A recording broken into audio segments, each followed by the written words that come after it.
tam dört dörtlük uyku apnesi hastası profili.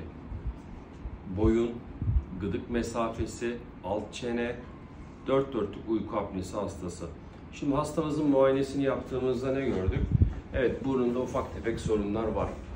Orofarinkslerimiz boğazında sorunlar var.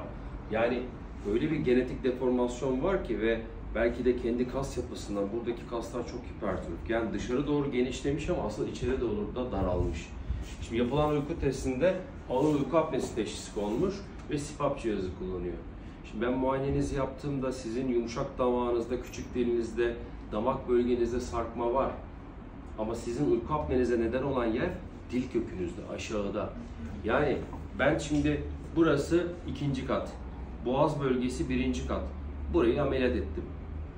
1. katı ameliyat ettim. Aşağısı tıkalı olduğu için hiçbir işe yaramaz.